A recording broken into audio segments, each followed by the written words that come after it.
di 2025 ini kalau kita lihat dari arah kebijakan fiskal yang tercermin di postur APBN-nya, belanja negara akan didesain di angka kira-kira 3.500 triliun lebih. Pertanyaannya, ini belanjanya siapa, Pak? Menteri-menteri tidak punya visi misi. Yang punya visi misi presiden. Nah, 3.500 triliun belanja di 2025, ini proyek siapa? Cawe-cawe siapa? Apakah ini proyek-proyek titipan? Kan tidak, APBN bukan tempat penitipan proyek, Pak. Kita lihat lagi kalau kita teropong, belanja pemerintah pusatnya itu kurang lebih dari 2.600 triliun. Proyek siapa ini, Pak? Menteri yang lama apakah akan jadi menteri lagi? Kementeriannya akan bertambah? Ini proyek siapa? Pertanyaannya. Ini harus ada landasannya, Pak. Kemudian defisitnya. Ini lebih dahsyat lagi. Presidennya belum bekerja, anggarannya udah defisit. Lebih dari 600 triliun. Ini untuk membiayai program siapa? Karena ini anggaran transisi, cara berpikir kita juga transisi. Apakah Menteri PPN ini masih jadi Menteri Bappenas lagi sehingga bisa mengklaim proyek-proyek di 2025? Pak Dolby dulu, silakan Pak Dolby.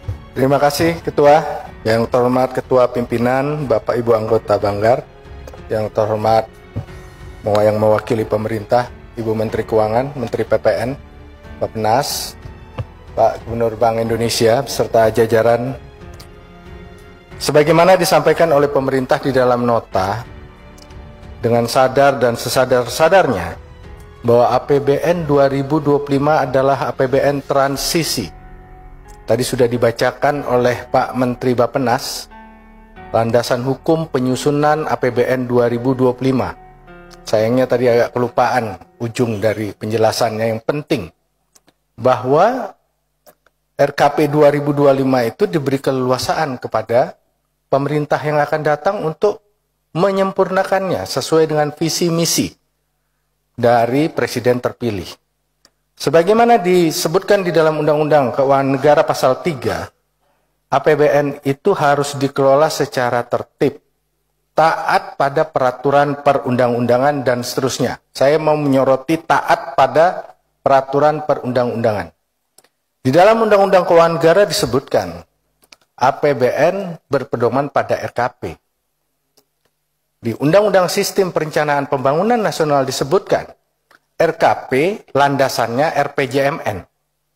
Nah, ini yang jadi soal bagi kita sekarang. RPJMN presiden terpilih ditetapkan paling lambat 3 bulan setelah dilantik.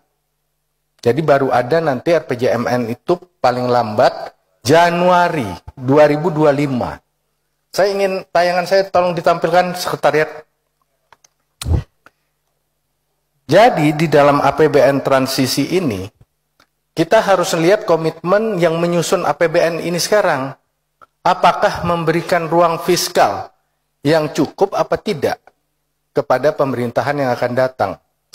Rapat kita hari ini adalah membahas penyampaian kerangka ekonomi makro dan pokok-pokok kebijakan fiskal RAPBN tahun anggaran 2025 serta RKP 2025. Yang disampaikan oleh Bu Menteri Keuangan dan Gubernur Bank Indonesia itu adalah tentang bagaimana kondisi ekonomi makro kita ke depan, yang tentu akan berpengaruh terhadap skenario penerimaan APBN dan pos-pos tertentu di belanja kita yang terpengaruh dengan nilai tukar dan lifting.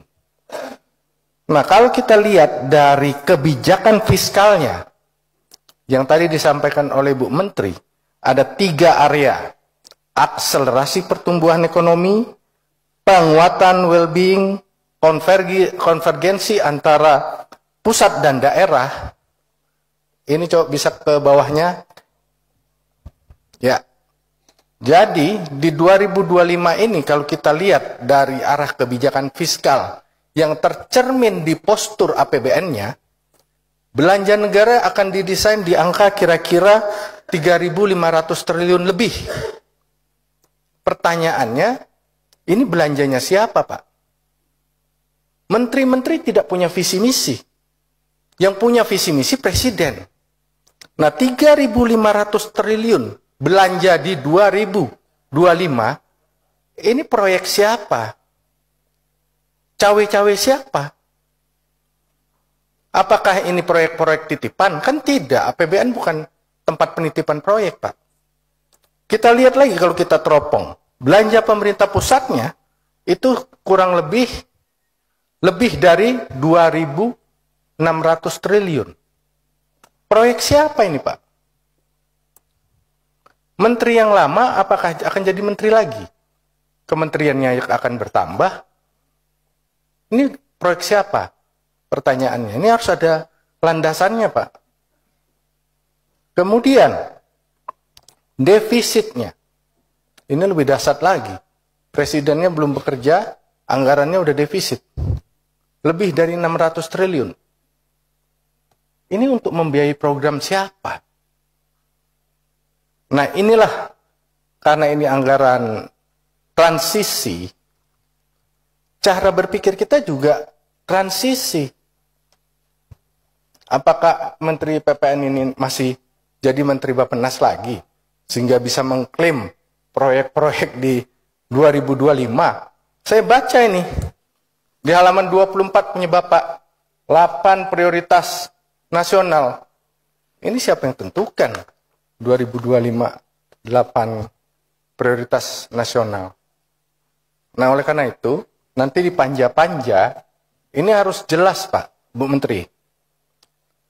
Ruang fiskal yang disediakan untuk pemerintahan baru, dengan proyek-proyek barunya, itu seberapa luas? Kalau melihat ini, nggak luas, karena defisitnya sudah hampir maksimum. Defisitnya mau 3%, sudah dipatok 2,45 sampai 2,82. Pakai batas minimum aja udah 600 triliun defisitnya. Setiap pergantian pemerintahan, kita punya presiden defisit. Nah, defisit transisi ini yang paling tinggi dari proses transisi yang pernah ada.